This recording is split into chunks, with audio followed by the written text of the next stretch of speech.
Ya maaf, saya agak emosional kan. Ya luar biasa. Semua kalian pada sementara bisa lagi juga ini, saya coba sama dan ya. Tapi kalau baca harus diketahui yang jelas saya meninggal tempat ini tidak dalam keadaan bermasalah, tidak dalam keadaan lebih baik. Saya suka ada di sini dan semua serahkan kepada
Kalau tugas dari Presiden sudah jelas di Perpres, yaitu monitoring, evaluasi program-program prioritas. Tapi kita juga melihat bahwa begitu banyak hal yang dilakukan oleh pemerintah itu harus disosialisasikan. Jadi walaupun ya sudah berdiri kantor komunikasi pemerintah ya, kan kemarin kantor komunikasi Presiden kan, sekarang kantor komunikasi pemerintah. Tapi ke depan insya Allah KSP bukan hanya orientasi ke dalam tapi juga ke depan, sehingga teman-teman nanti juga akan lebih banyak narasumber, lebih banyak informasi, tidak semuanya terpusat di PCO, tapi juga insya Allah KSP juga akan tampil lah untuk menjelaskan program-program Presiden yang bagus-bagus ini gitu. Kalau komunikasi sering, apalagi dengan Mas Angga itu udah dari dulu besti tetap kalau Perpresnya yang utama itu adalah ada PCO, kemudian ada Komdiji, kalau jubir kan ada Pak Mensesnek, Wamensesnek, tetapi semua KL itu kan diharapkan untuk membantu. Nah, KSP itu kelebihannya apa? KSP itu karena dia monitoring evaluasi semua program pemerintahan, terutama yang prioritas, dia tahu hampir semua yang dikerjakan, begitu. Tahu progresnya, tahu kelebihannya, begitu. Kalau ditanya sama saya misalnya, MBG itu buat apa? Itu kan program ini kan isu utama kesenjangan. Saya bilang begini, MBG itu adalah untuk mengatasi kesenjangan. Kesenjangan apa? Kesenjangan gizi, gitu loh. Karena ternyata 20% anak kita itu stunting. Stunting itu apa? Kurang gizi. Kurang itu apa? Senjang, gitu. Nah, yang gizinya cukup pun sebetulnya secara IQ harus ditingkatkan. Kenapa? Kalau dibandingkan dengan negara tetangga, IQ kita senjang. Jadi kita pengen yang stunting nggak stunting, yang IQ-nya masih kurang bisa meningkat supaya kita kualitas SDM-nya bagus dan bisa bersaing dengan negara tetangga, mau negara manapun, mau Singapura, mau Cina, mau Amerika dan seterusnya. Begitu, itu cara kita menjelaskan pentingnya MBG di masa. Ya maaf, saya agak emosional kan. Ya luar biasa. Semua kalian pada sementara bisa lagi juga ini, saya coba sama dan ya. Tapi kalau baca sama sekali yang jelas saya meninggal tempat ini tidak dalam keadaan bermasalah, tidak dalam keadaan memadai. Saya suka di sini dan semua berkembang.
Kalau tugas dari Presiden sudah jelas di Perpres, yaitu monitoring, evaluasi program-program prioritas.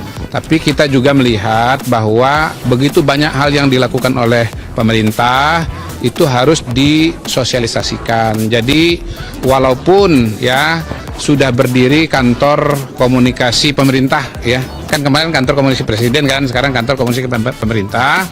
Tapi ke depan insya Allah KSP bukan hanya orientasi ke dalam tapi juga ke depan, sehingga teman-teman nanti juga akan lebih banyak narasumber, lebih banyak informasi, tidak semuanya terpusat di PCO tapi juga insya Allah KSP juga akan tampil lah untuk menjelaskan program-program Presiden yang bagus-bagus ini gitu. Kalau komunikasi sering, apalagi dengan Mas Angga itu udah dari dulu besti. Tetap kalau Perpresnya yang utama itu adalah ada PCO, kemudian ada Komdigi, kalau jubir kan ada Pak Mensesnek, Wamensesnek, tetapi semua KL itu kan diharapkan untuk membantu. Nah, KSP itu kelebihannya apa? KSP itu karena dia monitoring, evaluasi semua program pemerintahan, terutama yang prioritas. Dia tahu hampir semua yang dikerjakan, begitu. Tahu progresnya, tahu kelebihannya, begitu. Kalau ditanya sama saya misalnya, MBG itu buat apa? Itu kan program ini kan isu utama kesenjangan. Saya bilang begini, MBG itu adalah untuk mengatasi kesenjangan. Kesenjangan apa? Kesenjangan gizi. Gitu loh, karena ternyata 20% anak kita itu stunting. Stunting itu apa? Kurang gizi. Kurang itu apa? Senjang gitu.